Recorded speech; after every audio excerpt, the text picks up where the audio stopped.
two, three. All right, gang.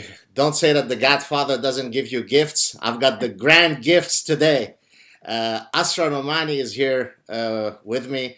Incredible pleasure to have Asra. Hey, Asra, how you doing? Oh, wonderful. Great to meet the man who coined the term ostrich brigade. I can't believe I'm talking to you personally. Thank you for popularizing it on Meet the Press. I mean, I can't turn any television show anymore without having you on it. I mean, you're on Bill Maher. I mean, you're everywhere. It's wonderful that your voice is expanding. We need voices like you. So I thought we'd start. I mean, some folks might only know you from your recent appearances, but of course you've been engaged in this discussion for a while. Maybe we can go back as far back as you'd like to, but I thought that maybe a good place would be when you tried to fight against gender segregation at mosques. Would that be a nice place for us to start? Yeah, I mean, I think it's always nice to know where people come from. And just so that viewers who don't know me know, Sure. I was born in India. I was born in Bombay, and when it was Bombay and Right. not Mumbai. Right. And in 1965, and my parents are from northern India, the state called Uttar Pradesh. It's a joke, which is that, let's see, that Pakistan can have Kashmir if they take Uttar Pradesh with it. And so it's considered the sort of West Virginia of India, and Wow. that's where we ended up in America, is in West Virginia. And so that is the backdrop to what brings me to the front door of my mosque in Morgantown in October 2003. Right. So now you went to West Virginia because your dad was a professor who had an appointment there, correct? Exactly. So my dad was just typical of this entire generation of immigrants from India who came in the 60s and then settled in campus towns around the country from Iowa to West Virginia. And so I ended up growing up in Morgantown, West Virginia, which is just a lovely town where, rolling hills. At that time we had one Dairy Queen. Now we have two. Oh, We have progress. Yes, yes, we have three super Walmarts, and it was a wonderful growing up. A lot of people talk trash about rural America sometimes, and hillbillies and rednecks and all the like. But I'm proud to have had them among my friends, and I personally grew from it because I felt like I was with the salt of the earth. Nice. So I should not be thinking of the movie Deliverance whenever you mention Morgantown. Right? No, you should actually think about it because boy, we have some creepy woods. Yeah. Very nice. Oh, so okay. So why don't we start with? So I guess what before we get to the gender segregation of the mosque, what are there any catalysts that you could think of that sort of compelled you to say, "Hey, I'd like to be engaged in this battle"? Are there a set of occurrences that led you down the path that you're now currently in? Well, with the country of your birth, right? Yes. The country of your ancestors, Lebanon. I was very, very struck when I was growing up by the civil war that had engulfed Beirut and much of the country. And so when I was undergrad, I graduated college, class of 1986 from West Virginia University. I'm a mountaineer, and I wanted to go to AU Beirut Oh, for, nice. yeah, for my master's. But there was civil war and there was so much chaos. So I ended up sadly going to American University, DC, not because it was a great education, but it didn't give me that experience that I had wanted. And I was really growing up always struck by these issues of conflict, and unresolved grievances and wounds that I want to talk to you more about. But the thing that all of life is personal, I think, and so the moment that made me an activist and an actual opinion maker on these issues about Islam was the kidnapping and murder of my colleague and friend from the Wall Street Journal, Danny Pearl. Right. That was the moment that I knew that as a Muslim I could not stay silent any longer. These men that had kidnapped Danny did so in the name of my faith. They killed him in the name of my faith. They justified it in the name of my faith, and left back at my house was his wife, Marianne. She was some months pregnant at the time. Danny had left my home when he went for the interview from which he was kidnapped. Marianne had plans to host friends that I had there in Karachi, and she made this amazing Cuban dinner. Danny was supposed to come back for it, and he didn't. And that's really the wake up call that I had as a human being. Incredible. Two points. One, you may or may not know this, but Danny's father is a famous professor of computer science. Oh yeah. You know that, and I was aware of his work before I knew of his son, because my background, my undergraduate at least, and then in some later studies, I studied computer science and mathematics. And so Judea Pearl's work on something called belief networks, Right. probabilistic reasoning, was something that I had admired greatly and thought that, he was just a brilliant guy. And so, much later down the road, I made the connection that Daniel Pearl was the son of Judea Pearl. I can't Wow. remember if I might have even sent him an email once. I can't exactly remember. But I think I probably reached out to him, although my feeling is that if my memory is tight, I didn't hear back from him. But so that's number one. Number two, you may or may not know this, that I've got my own personal history with kidnapping, in that my parents were kidnapped, but in Lebanon.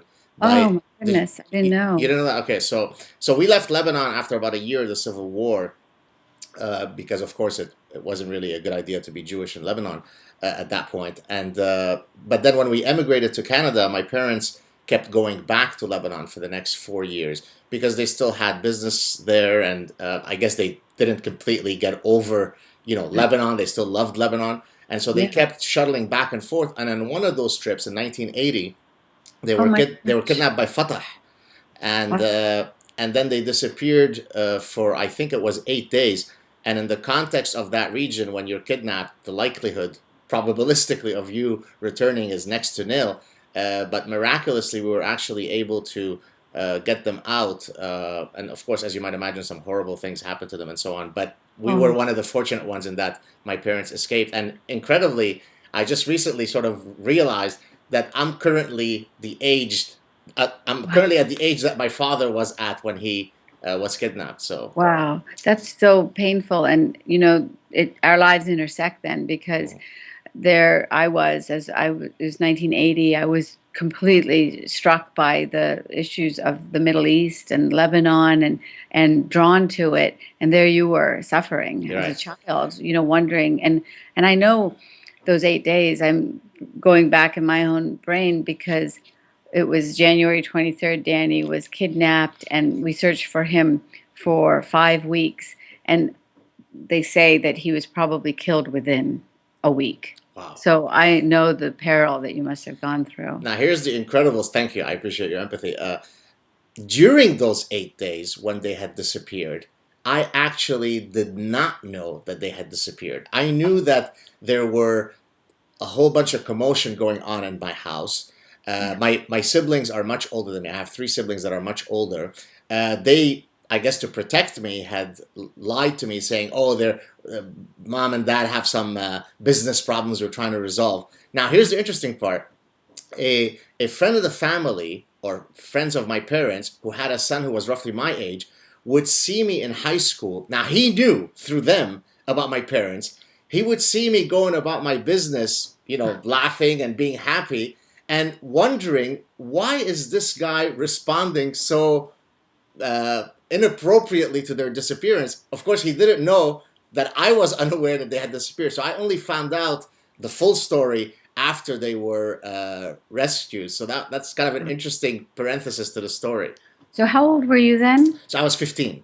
Oh, and did you feel any sense of betrayal that you weren't t- told about this, Uh, or that's a great question. Frankly, no. My biggest, if you sort of my most, and maybe there's a Darwinian explanation for this, but my most important sort of concern once they were freed, and this is probably the first time that I mentioned this publicly, is whether they had raped my mother. oh my and gosh. and my Wow. thinking was that if that had happened, that I would want to go back, and seek revenge, thinking Wow. like a typical sort of Middle Eastern man. Now, my mother claimed that no, they threatened her in all sorts of ways and did all sorts of psychological trauma to make it seem as though they're about to rape her and so on. But she claimed that she wasn't. Now, I don't know. I kind of asked it once when they came back to Canada, and we never ever opened the subject again. My dad actually had a scar at one point, a temporary scar, because when the guys that the militia came to kidnap him, he held on the railings, begging them not to take him, and with What? one of the machine guns, they hit him over the head, and Oh, so he then developed partial paralysis of the face, oh my like a God. stroke. Uh-huh. So when he came back to Montreal, he had this what is typical of somebody who suffers a stroke, but then eventually it went away. So it was, I guess, due to the trauma of what they went through and so on. So Yeah. really an incredible story. So I've seen it all. Yeah, you have. And you know, the reason why I think it all connects and connects us also is that you asked me what was the Catalyst. catalyst, right? And I think that in each one of us is a moment like this, oftentimes. And when you say that you asked your mom once this most shocking of and most painful of questions, but never again, what I've always been fascinated by, and I think, you know, what I want to learn from you is exactly how you have come to understand brain science and all these other ways that we try to process these most painful of experiences, because I know that for me, there was a part of me that shut down in order for me to try to find Danny. And I've always been fascinated now by that dissociative process that Right. happens within us as human beings that tries to make sense out of chaos. And Right. so I've had amazing, wonderful conversations with Danny's father on this. You know, he's definitely like on three planes higher than I would hope to be about such issues. But the idea of chaos and then trying to make sense of chaos and allowing chaos to exist um, are all topics that I feel like are relevant to like Right. human drama, like the kind we're talking about. I could tell you another personal story that speaks to how we repress very painful memories, if Yeah. you're interested in hearing it. Yeah. Uh, so Def- when we left Lebanon, the day that we left Lebanon, we had actually paid some Palestinian militia to come and take us from our house, because to get to the Beirut International Airport, there was no way that you could get to it without going through some roadblocks that were controlled by PLO militia.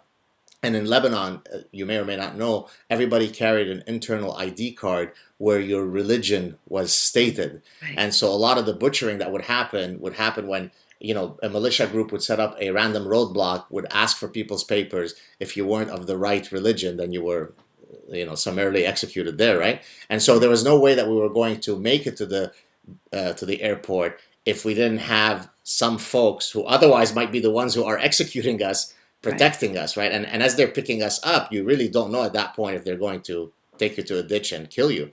Now, I remember very vividly as an 11-year-old boy, these guys coming over. And I mean, these guys look exactly like you would imagine the ISIS guys today look like, right? With all the guns and the whole thing. And actually, one of them made me hold his machine gun. And then as we left, so I have full memory of everything that happened up to we got into the car. Then I have a complete hole. I have no memory until we got in the plane, and then we cleared Lebanese airspace. So many years later, I asked my mom, do you remember what happened? And as they tell me, we were going through neighborhoods in Beirut that were controlled by factions that Right. would be, in conflict with the guys who are taking us to the airport. So as we would go through these neighborhoods, it would be basically like Rambo. They'd be shooting at each other, and Right. we were at the bottom of the car with being protected. None of this I remember. I have Oh. zero connection to that memory. It was told to me, even though up to getting into the car and then getting to the plane, I have full memory. There's a complete blank hole for that whole episode. So, Wow. so there you go. Yeah, and I think that, you know, this is the human experience, and the best that we could hope to do to try to move forward in positive ways is have this kind of conversation with ourselves and with our families and our loved ones on trying to be self-aware, right? Right. As much as we can, because our brain does so many tricks, both for survival and for healing and just in shock oftentimes. And I know that for me, that's the exercise that I'm constantly doing. Right. It's almost like living meditation, right? Wow. And it, there's this behind me are the books on my Buddhist section, and and the idea of insight meditation is this vipassana, and it's about observing your own reality. And I feel like in just being witness, like you are right now, to your story, that's what we do, Right. and then we gain something from it. So maybe you could tell us, because I mean, some of the stuff that you're talking about now, would that have been stuff that you would have addressed in your first book? Yes, So yeah. maybe you could tell us a bit about that. Is that a good segue to do this? Yeah, and it connects again to everything that we're talking about, because I was awake to all of these realities without knowing you and knowing your own personal journey on that street as a boy. I was so awake to the conflicts and the traumas that were happening in the world, and constantly hearing from my father and my mother this idea within our family that you always have to try to serve humanity. Right. And yet I realized that it's really hard to serve humanity if you're not completely in congruence with yourself. Right. And so for me as a girl growing up in a conservative Muslim family in the West, I was constantly challenged, right, about my own inner beliefs and how I wanted to live my life, and then the messaging that I was getting. And so, fast forward, I'm a Wall Street Journal reporter. I've got one of the best assignments that a reporter could ask for, which is to go across the country and explore the big business of selling tantric sex. Nice. Yeah, yeah. So I ended up crossing the border to Ottawa to go to a tantric sex seminar by some Canadian tantric experts, and This is sounding shady. yeah. I don't trust some of those guys. Oh my gosh, totally like Okay. not to be trusted. I walked in and to this sort of chalet, Right. and I said, "I'll just be observing, thank you."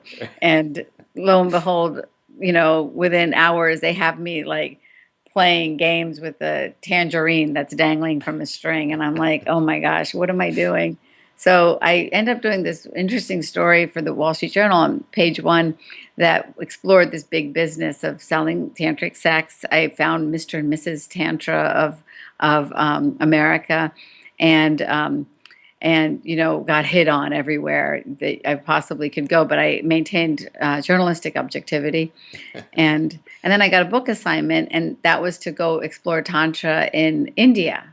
And so I got on the plane, and I first went to Kathmandu, then I went to Delhi, and then the hill stations where the Dalai Lama and the Tibetan Buddhists are living. Learned to ride a motorcycle in India. Because the roads are so narrow, I thought if I get a car, like I'll definitely get sideswiped. So I'm going to buy a motorcycle and learn to ride it. And what was it all? It was all a journey in finding self. I mean, Right. it was a classic Eat, Pray, Love without the movie deal, and I was so bummed. And without the obnoxious Julia Roberts. Oh my gosh. And just the storyline was just, my storyline is a little bit deeper, because what I end up, you know, learning is just this existential, quintessential truth, which is that you do have to try to live in congruence within self. And so I would go to these uh, yogis and this and that. I found the Copperfield Swamis, of the Hindu faith, when I would go to these camps, and they were only interested in it for the action that they were going to get. Right. And then I crossed the border to Pakistan, and I found the swarmy Sufi saints, who didn't have mysticism quite on their minds. They And had very earthly desires on their minds. very, oh my gosh, I was just like realize the humanity of Right. people. But It's it's a, only through uh, exercising their earthly desires could they lead you to the spiritual path that you were on, correct? well, it That's what they was. sold you. Yeah, exactly. That they were the masters. Right. And so so what I saw in those traditions too was the same issues that are in all faiths of the patriarchy, and the man-made, you know, let me control women for my own purposes.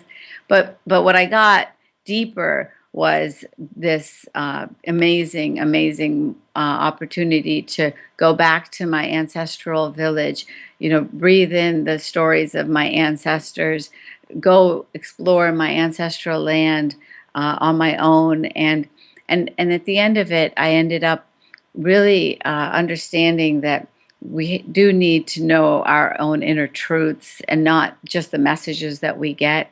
And my journey ends then in Karachi, where I'm confronted with the most horrible of moments with Danny's murder. And, the reality of that, the way that they killed him with this beheading, and these last words that he was made to utter about his own identity. That is Jewish, right? That he, Yeah, yeah, right. yeah. I have his father's book here, the book that was written, I Am Jewish. Yeah. And and that's when I got just this really deep understanding that, people will constantly try to uh, make your identity, part of their punishment for you, their judgment on you, but that Danny owned who he was, and then he transcended it beyond this worldly Right. life, and that's what has been my sort of clarion call throughout all of this activism, and taking me to that moment in Morgantown, West Virginia, when I'm standing in front of the front door of my mosque. And then so that led to your second book, where I guess you recount that battle, correct?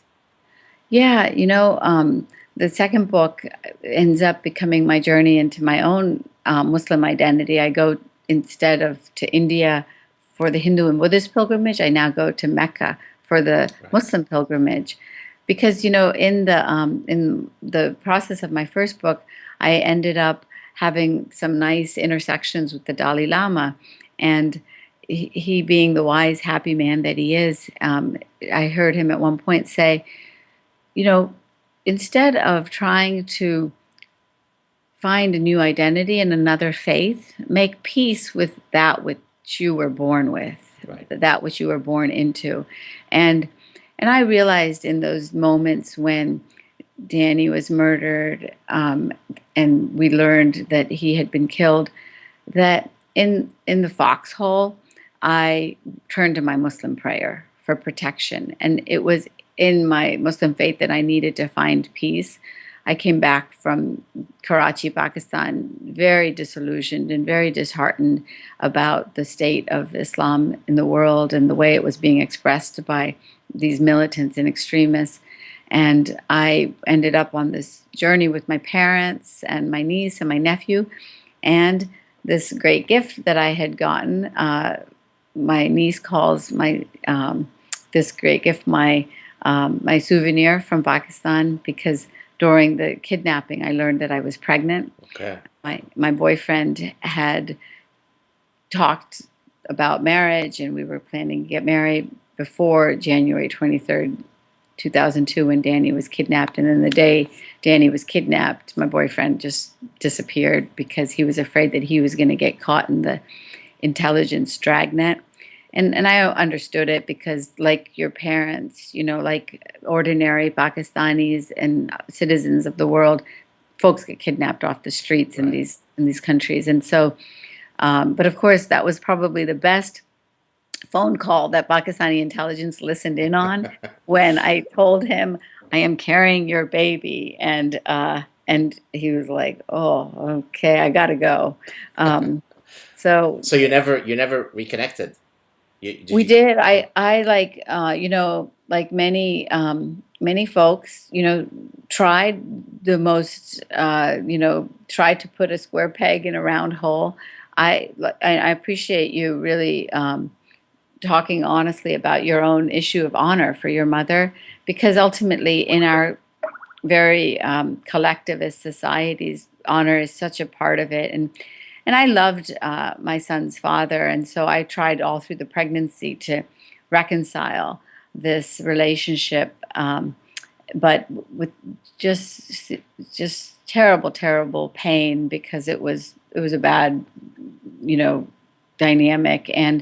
Um, and my moment of liberation came when my son was born, beautiful and lovely, into this world, and I had a postpartum high and elation, and was trying to speak with his father, and I called uh, to Karachi then, and the country code is 92, the city code 21, and I accidentally dialed 911, and yeah, Now, it was Freud would say something about that. that it wasn't an accident, That's right? right. That's Yeah. right. Yeah. Yeah, and I did it, in the dark of the night, because I was living with my mother. She was and my father. They were helping me bring my son into the world, and I was doing it, as a 38-year-old woman, sneaking a call to my quote boyfriend, and called 911 by accident, hung up the phone, and sure enough, like 911 does, the dispatcher called back and said, "Ma'am, are you okay?" And I said, "Oh, yeah, yeah, I'm sorry. I accidentally called you all." And she said, "Does someone have a gun to your head?" And had my moment. I'm like slow, but when I get it, I finally get it. And I was like, there's a gun, and I've got a gun to my own head. Wow. And that was, the kind of peace of inner self that I had been talking about, and trying to come to, and finally then arrived at. And so, of do not, live with yourself as you are. Do not live with this idea of shame and honor.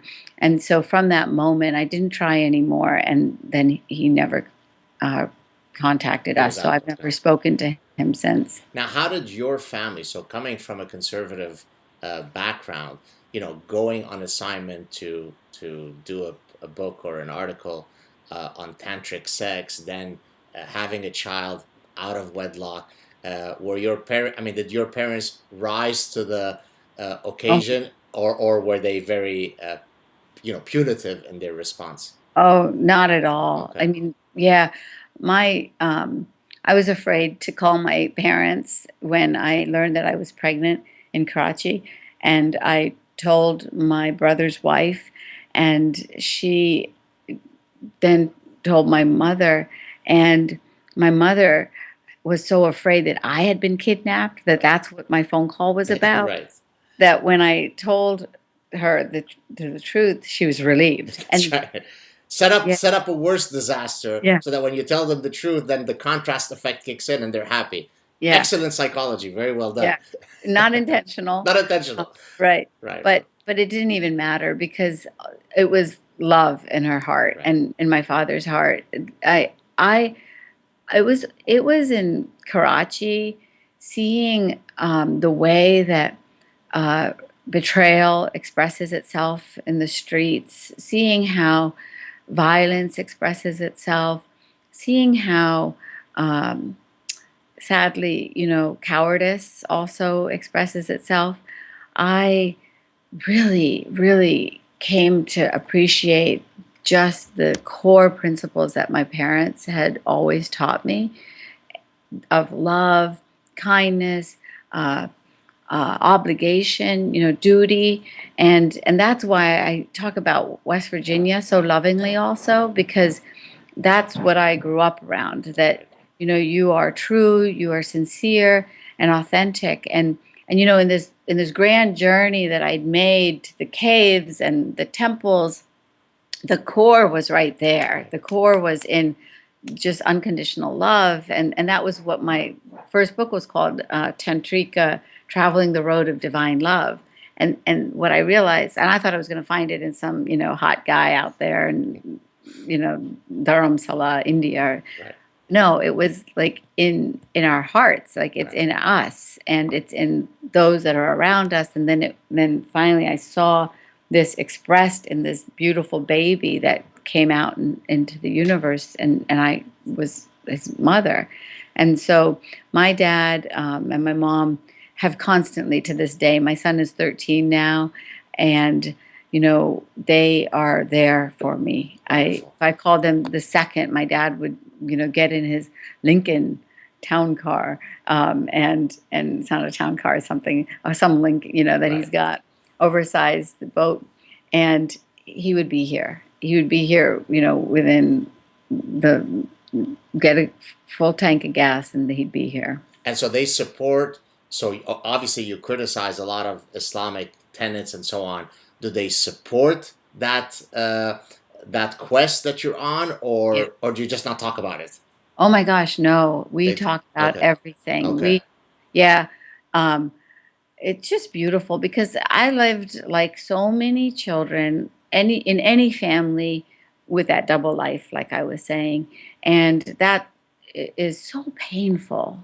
I ended up like so many youth with issues of depression, and inner conflict. I but wanted to. because of sorry, because the conflict between your sort of religious background and the modernity of the United States, is that the conflict? Yeah, and on part, that was part of it. Okay, A part of it was my own idea of what my family's expectations were for me, and so many things like this that were in apparent conflict. And honestly, if you can talk this stuff out, if you can talk about it openly without judgment, without shame, I think that so much anxiety and depression would be right, lifted. But what happens is that we compartmentalize our lives. It goes back to this dissociation phenomena that we were talking about.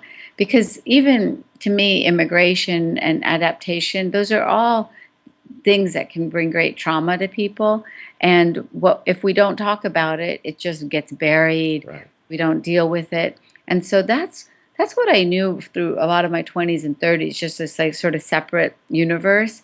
But I, then uh, came to this point when I had my son, where I'm 38, and now my parents know I've had sex, right? I think it's kind of, Unless it was divine conception, I mean, it could be which possible. which was, my grandmother's idea. So she says, she's my dadi, my father's mother. Right. So she was a feminist. She was the first in our village to take off the full face veil. Wow. Yeah, 1950s. She learned to drive a car in Hyderabad, India, until she hit a rickshaw, and then her days were over, of driving were over. She was like, they said that she was like the Indira Gandhi of our family. She would just go. She was like a politician, and she never, covered her hair. She was quite a feminist. But there she was. It's 2002. I just had my son, and she's like, Asra, why don't you say it was, artificial insemination? I'm like, oh my gosh, my grandmother comes up with like the 21st century lie. Yeah. Um, but I didn't want. I'm digging the accent, by the way. I like it. You do, right? Yeah, yeah, Yeah. yeah.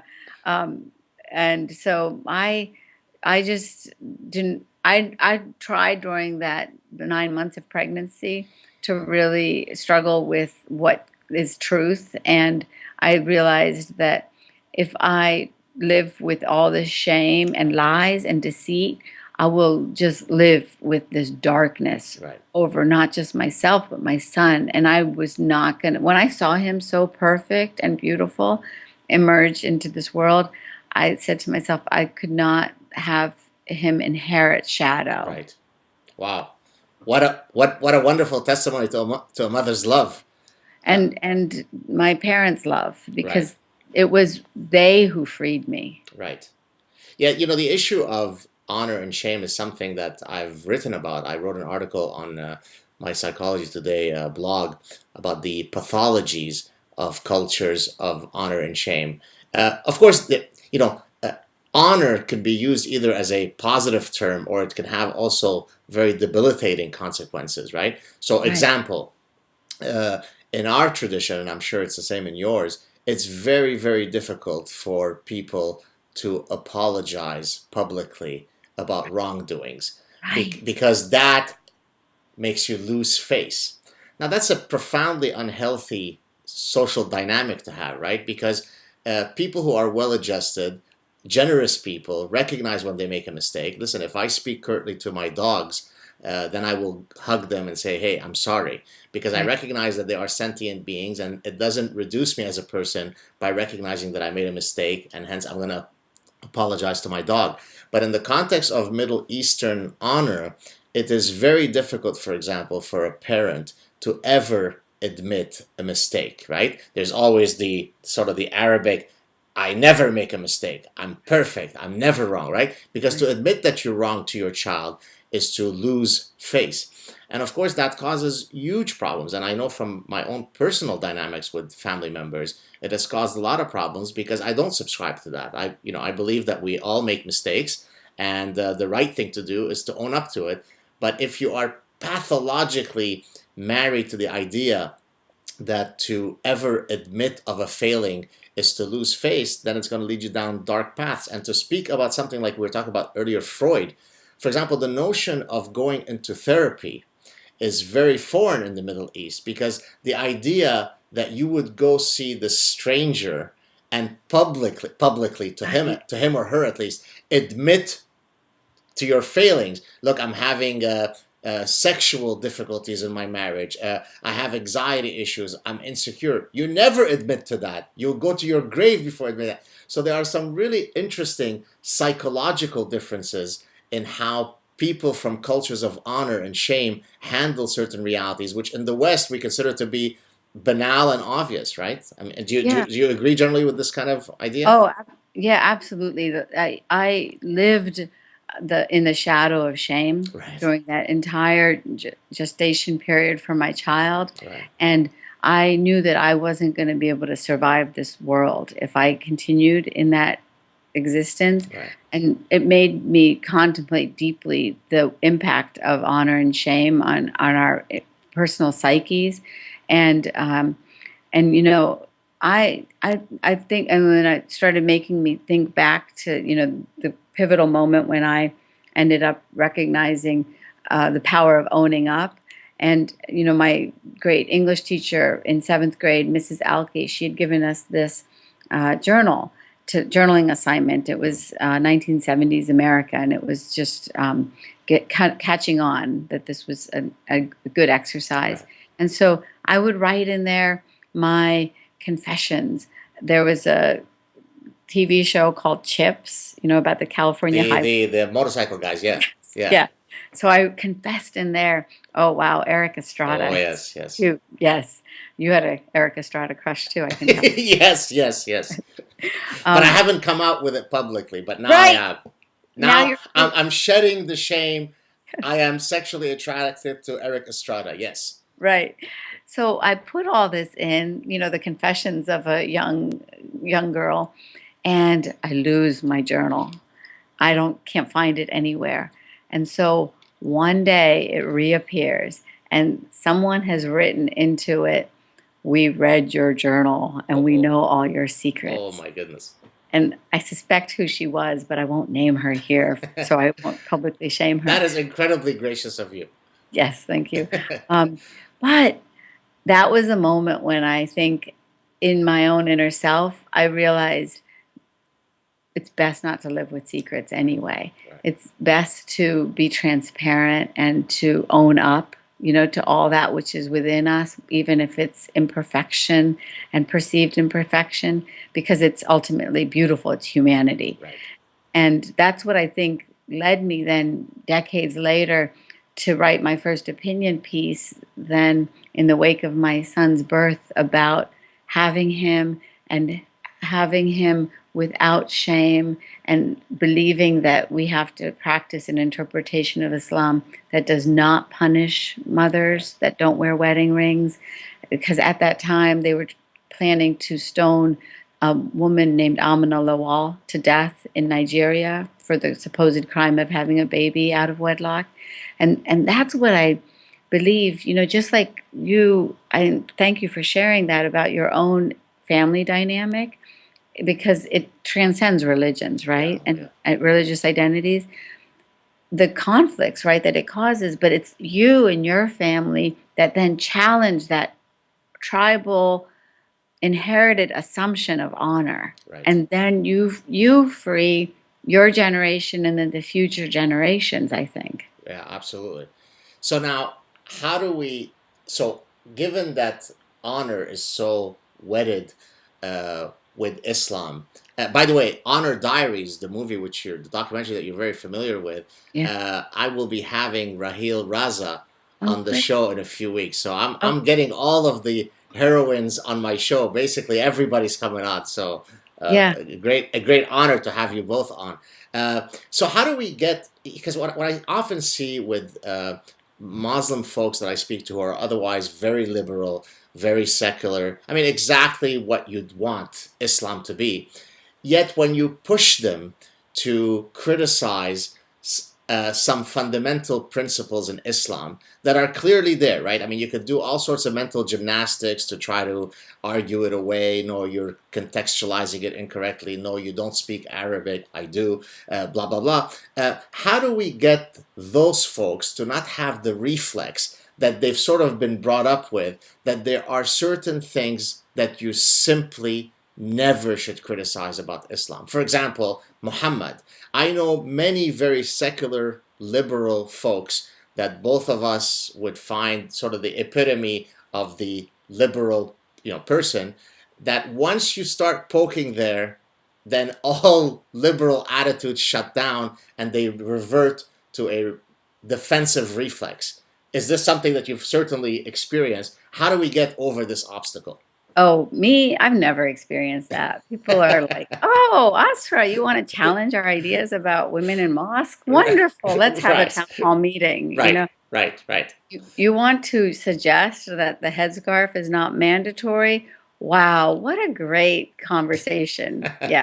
No, as illustrated this past week, this is a serious crisis. Right. God, I really want to get your insights into this because just over these now, it's thir- let's see, wrote my first piece about the issue of and sex and having babies without wedding rings in 2003. So now 12 years later, it's been one issue after the next that we've tried to confront, right? The issue of, so this is illegal sex is called zina, Yeah, right? In Islam, it's our scarlet letter is Z. yeah, Women's space in mosques, issues of extremist ideology, ideas of whether or not we can have um, secular governance. And now, last week, I wrote this piece for the Washington Post Faith section with my co-author Hala Arafa on whether headscarf is required, and we argued that it's not. And so, indeed, all hell broke loose, wow, and in the most distasteful of ways, unfortunately, reflecting to me something that I hadn't really come to believe completely until last week, and that is that we, in fact, do experience a tyranny of thought in our Muslim communities. right, If you dare to challenge the status quo, you might as well be dead. right, And it's not much unlike families that will then disown right, a member of their family that has dared to challenge the status quo. But I know that what we have to do is each one of us continue to challenge it right, and change the normative. It's a fancy academic term, the right, normative, but the normative has to become one of critical thinking and reasoning because, like I know in private conversations, people are more than willing to go there And they need to understand that if we do so in the public realm, there isn't shame in it. Right. There's actually dignity and honor in being able to hold difficult conversations in a civil way. And that's why does that happen? I think that, we're unfortunately still got this collectivist, tribal mentality that if you dare to be an outlier and challenge the conventional wisdom, even when you represent the mainstream, Right. which I believe that this kind of progressive liberal interpretation does represent among most Muslims, then you are ridiculed, smeared, threatened. It's just unseemly. And to me, it all connects back to what we were talking about at the very beginning. Your parents faced physical threat for being who they are when they were taken off the streets. My friend Danny was killed for being who he is. Women, outliers, reformers, conventional folks, people in the mainstream, if you dare to challenge the status quo, they want you to disappear. Right. And what we have to do is just really stand up and say, no, our sense of honor is to speak truthfully. Right. And that's where the value is. But so let's get down to the details. So let me give you an analogy from Judaism. So we know that there are 613 mitzvot, commandments in Judaism. And if you are a Jew, you're supposed to, if you take your faith seriously, to abide by all of them. Now, let's suppose we take a kosher law of prohibition to eat pork. Now, that is a Jewish edict that you're supposed to abide by. Now, if I choose, as a person who identifies as Jewish, to ignore that, it's not because I am reinterpreting the text in a way such that it now allows me to eat pork. I am not eating pork despite the Jewish edict to eat pork, right? So my freeing myself of that food prohibition occurs despite my Judaism. Now let's link it now to Islam. In many cases, you have Muslim folks who are very liberal and secular, but that liberal bent and that secularism, perhaps I'm wrong and maybe you'll correct me, does not come from the text. It comes from those people, like Asra, independently being secular liberal people. So how is it possible to go into the text and reform them or find new interpretations so that all of the problematic passages could magically cease to exist? Or are we just then playing mental gymnastics and really ultimately the quest of reform is bound to fail? No, I think that mental gymnastics is a noble venture. Okay. I see nothing negative about mental gymnastics because I think mental gymnastics is us exercising reason and rationality to make sense of historical texts, traditions, inner inherited values, and then reconcile all of that with our current present day.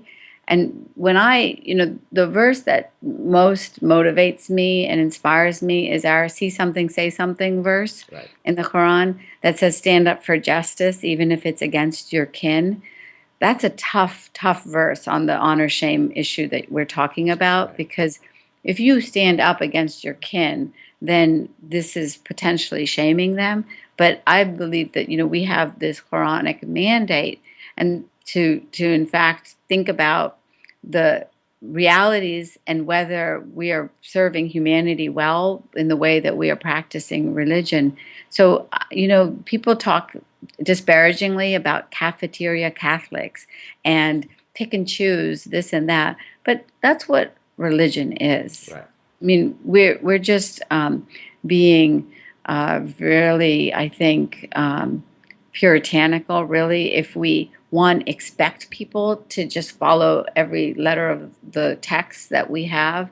And I'm just pointing over in this direction because this is my exhibit A, and what our problems are.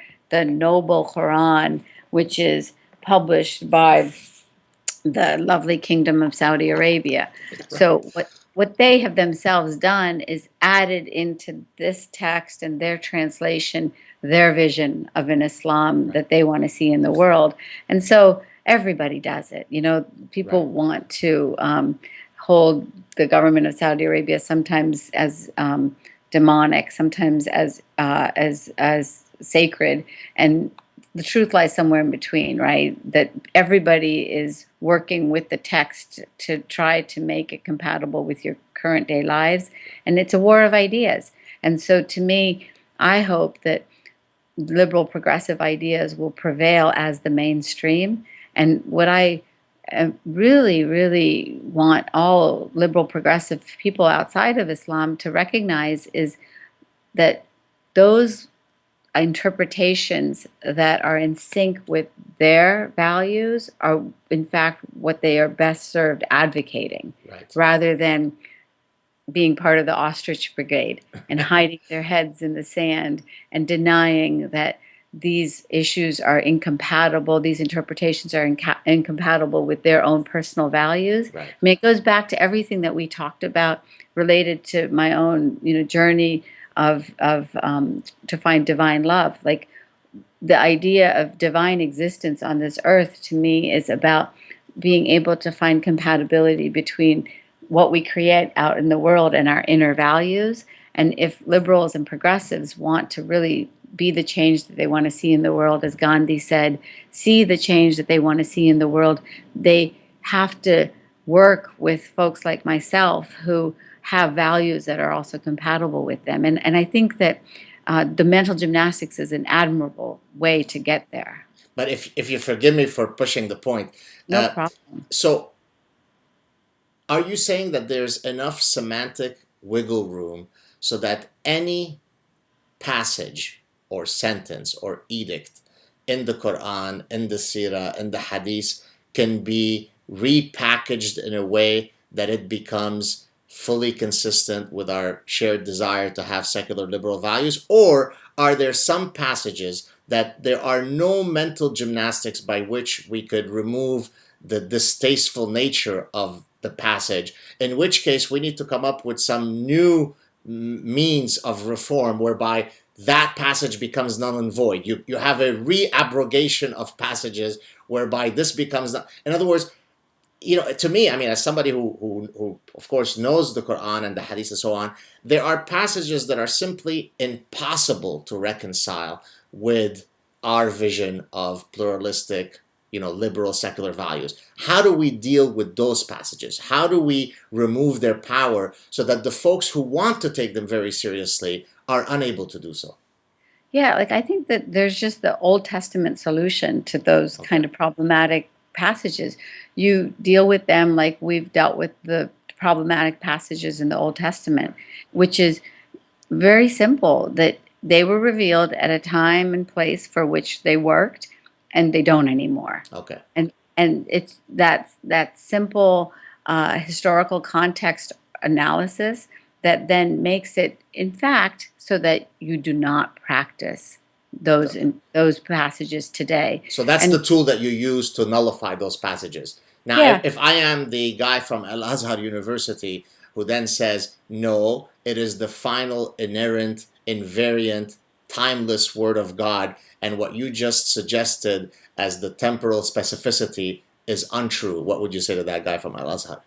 I would say, wow, you're so smart. These fancy words, temporal specificity, very, Those are very. my words, by the way, but yeah, go I ahead. love it. I love it.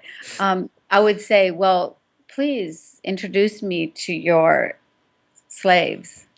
Right, And hopefully you would say, I don't have any. right, And I would say, well, please tell me how you beat your wife. And hopefully you would say, I don't beat my wife. right. And I would say, well, tell me, so you don't take any Jews and Christians as your friends? And he would say, oh, no, no, I have many Jews and Christians as my friends. Then I would say, then you are practicing this idea of keeping those passages in the seventh Right. century and not practicing them Gotcha. today. So And that's, by showing him that he's actually not abiding by everything in those books, yeah. you're demonstrating his own contradictions. Okay, got it. Yeah, because that's what life, that goes all the way back to everything that we've talked about, which is congruence. how do you live with congruence? And when you just simply reflect that actually I don't take every passage literally, I don't believe every passage is applicable to the 21st century, which has to be the belief of, you know, everybody in the world except for the Islamic State and the Sharia judges of Saudi Arabia, Somalia, Afghanistan, and all the other kind of medieval Right. expressions of Islam in the world. You are doing that. And so when people throw down and say, "Oh, how dare you?" and "Where's your degree from Allah has heard to do this?" and you know, all of these challenges that act as if we are suggesting something that is just so impossible, I just realize that, to me, those kind of observations are not self-reflective. You Right. know, they are living, like you said, with the blinders or the head buried in the sand about their own realities. Now, in my case, for example, when someone says to me, uh, because you may or may not know this, although I, of course, identify strongly as being Jewish, I'm also an atheist. Now, some people might say, Yes. how could that be? Of course, Ali Rizvi has a book coming out called The Atheist Muslim, right? And the way that I usually answer people is that, look, Judaism has many facets to it. Of course, the central element of Judaism is adherence to a set of religious ideas. But beyond that, there's a shared history, there's shared genes, shared culture. And so I could be Jewish in a multiplicity of ways without necessarily believing in what I call the booga booga stuff, right? The religious stuff. Now, Hmm. as someone who I guess you still identify as Muslim, is your Islamic identification similar to how I just described my Jewish identity, or are there elements within the religion that you can't discard? In other words, you wouldn't be as good a person if you did not adhere to those specific Muslim tenets. Hmm. Great question. And you know, I had going back to what we were talking about earlier, I had a conversation with Danny's father about his own atheism as a Jew, and it was wonderful conversation. And I think that the atheists like Ali and so many others in our Muslim community that are having greater voice are such a great service to the world. They challenge us and they challenge the universe of Islam in a way that is so authentic and real that they should really be our treasures in my mind. So, what do I do for myself? I know that in my parents' upbringing, the values that they taught me within the Muslim context. So, when my mother taught me about uh, being serene and patient in this world. She taught it to me through this word sabr, right? Which can also mean, which can also translate as long suffering, Right. right? When women just absorb, accept very difficult situations. But she taught it to me in the context of sabr. That she relayed to me the verses in the Qur'an that talk about sabr as a virtue and as a attribute. And so that was the way that I learned it. Right. But that was just my um, my uh, frame. And I what I know and appreciate and respect is that that's just the context with which I learned it. But these are transcendent values, Right. and Exactly. yeah, and they're not particularly mine because I learned them through these particular tasks. Um, so, you know, being born Muslim, then I then, for example, accepted this essential truth of being Muslim identity of Muhammad as a prophet, right? Because I've thought deeply, deeply about how it is that is so radical an idea for people of the earlier faiths, you know, that another prophet comes. Because look at the problem that Muslims have about later prophets Right. that are declared, right? Or that Christians have had about the Mormon prophet You're emerging. thinking in the Muslim context, like the Ahmadiyya community, right? Yeah, Yeah. Okay. yeah. You know, because and then even the problems that really strict Sunnis will have about the Shia Sure. imams that come Sure. later, right? And so I think to myself, wow. and that's part of my own inner conversations is wow. So I really came to absorb this idea of Muhammad as a prophet, but then I also recognize, the greatness of human beings since then and before then who were never assigned that title. Right. Um, but there's things like that that I think have just become my inherited understanding Right. of the universe. But they're just my touchstones. Right. That's what I know. That's what I know, and I think I knew this most deeply that they are transcendent when it came time for me to raise my son Right. in religion. Right. And I gave him the aqiqah, which is when this tradition where you shave the hair and you give them the Muslim name.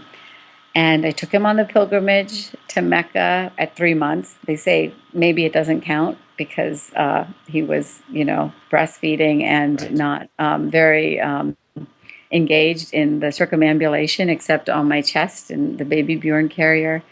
But when it came time to teach him verses as if they are memory to be memorized and doctrine, I said I can't. Right. Like I chose then not to raise Shibli in that's my son's name Right. in Islam as a doctrine of faith. Right. I exposed it to it.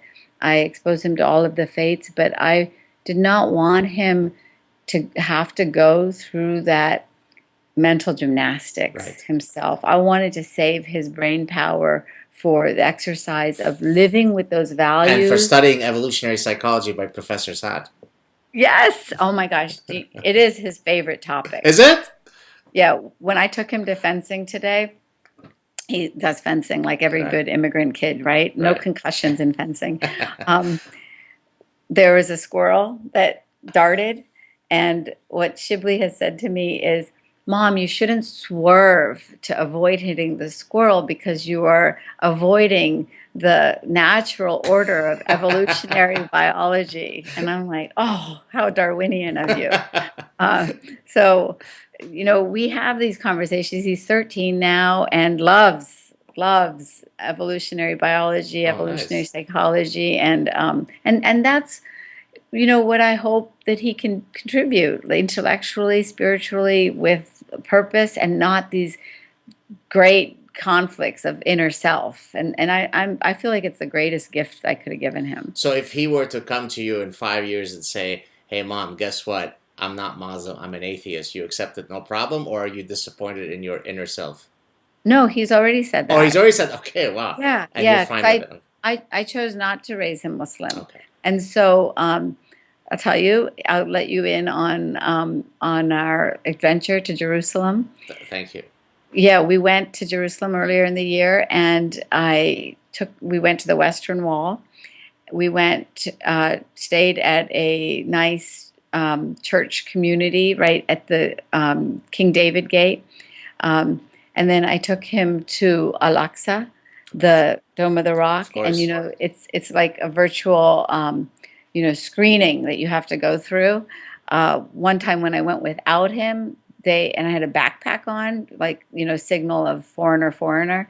They asked me my name. They had me recite Surah Al-Fatiha. Asked me finally my father's name, and that finally got me in. But on that exercise there that day, Shibli went with me for the Fajr prayer, the pre-dawn prayer, and they asked immediately, "Are you Muslim?" Right. And I said yes. And Shibli went into Dome of the Rock with me. He was so nervous because he said, "Mom, you made me lie, and that's against my religion." So it's like, oh my gosh. So he ended up praying in the wrong direction Right. because I've had him learn the Right. prostrations and as an exercise, and people will be scandalized. My detractors will say, "How dare she? She has no authenticity." But as a parent, I've decided this is the best path for spiritual liberation and intellectual liberation. Well, if everybody had your open spirit, I don't think we'd be having the problems in the world that we are. What are some of the projects that you are currently working on that you might want to sort of promote or share with our Oh, viewers? thank you so much. So I'm so excited that I came together with Raheel, who you will be speaking to, Yeah, and so all your listeners should definitely tune into that, thank you. and many others. And we've created an organization, an initiative, let's say, not an organization really, but an initiative called the Muslim Reform Movement. Mhm. And in it, we have these principles that we speak about of challenging Islamist interpretations of the religion, especially those that end up advocating violence. We challenge human rights issues like the denial of women's rights, the denial of gays' rights, the denial of atheists' rights. Then finally, we challenge the ideas of political Islam. Right. And so, what we are all about is advocating for peace, advocating for human rights, and advocating for secular governance. And we're on Facebook. Please go to our page, Muslim Reform Movement, and like us. Please sign our declaration if you believe in these values. We Right. want Muslims and we want those that we're calling our neighbors because everybody's got a stake in the fight. Yeah, go ahead. And the second project that I've got that I know that your folks are such great critical thinkers and great investigators. And the next thing that I'm doing is my next book project is to investigate the Ostrich Brigade. I I call it the Honor Brigade Right. also, the people who do not want us to have these Yeah. conversations for fear that we are offending the honor of Islam. And a lot of your listeners are going to know who these people are. Yes. They're the ones that are attacking all of us. Do you want to And name any of them, or you don't want to give them the light? oh, I don't mind at all. I mean, they are, holding positions of academic Yeah. quote importance from Columbia University. Yes. Last week, Haroon Mogul came after me saying that we can't have a reform. At Georgetown University's Bin Talal Center, funded by a Saudi That's prince. John Esposito land, right? Exactly. Yes. He has this young man, Nathan Lean, doing Oh yeah. attacks, Oh yeah. doing ruthless attacks on people. And then all the way to UC Berkeley, we have the quote Islamophobia Center Yes. that detects all of the offenses. And then nationally, we have unfortunately the Council on American Islamic Yes. Relations, where the Chicago director last week, a man by the name of Ahmed Rehab, said that I was clinically delusional in in his argument about why this conversation about the headscarf was not legitimate. And so this is a very, very uh, aggressive, hostile, and dangerous network. I believe that threatens honest debate in our communities and really threatens, I think, the future of our societies Right. and this great principle of free speech. They attack Ali Rizvi, Majid Nawaz, and they include everyone from Reza Aslan also, who's going to now be on CNN as a host of his own program, Yes. to the cage activists in London who Yes. also go after everyone. So we're in a war of ideas, and I really want everybody, if I could just urge you to just contemplate deeply everything that God presents to you on these issues, because He is the Godfather, after all, Very and kind of you. you must respect everything He says. Um, for fear. And so this in this investigation, if anybody has any tips or any Yeah. ideas or any information, please let me know. Email me. My email is public, Asra at asranomani.com. Facebook message me. Follow me on Twitter and send me a message. And I think together, I honestly in my heart believe that together we really can win and save the future for our families. I am detecting that your group will one day be heading to Sweden to receive the Nobel Peace Prize. Wow. You are a delight, and I of course could stay with you for another 5 hours, but then it would take too long to upload the damn clip on YouTube. Already, this clip will probably take me 6 hours to upload. Hey Asra, Oh, I am so thrilled to have finally had a chance to sit down and chat with you. Stay on. I'm just going to say to the gang to please spread this video and all of Asra's work.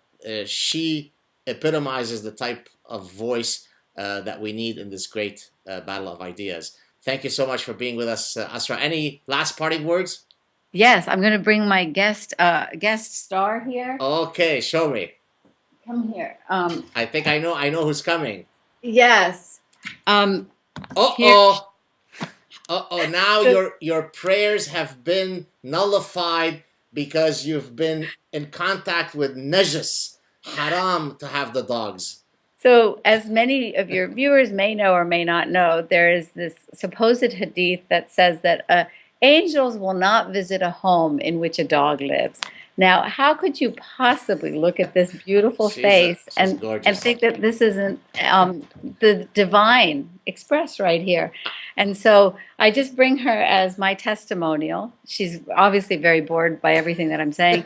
To say that, this is our future. You talked about sentient beings, Right. and I really appreciated that. That warmed my heart because we have to see the humanity in each one of us and in all that lives, and really reach deep into our hearts to reconcile whatever we need to reconcile, to go forward with strength and courage. And so thank you, Godfather, for giving me time to talk to you and on all your viewers. You are so kind. Thank you so much, Asra. Stay on.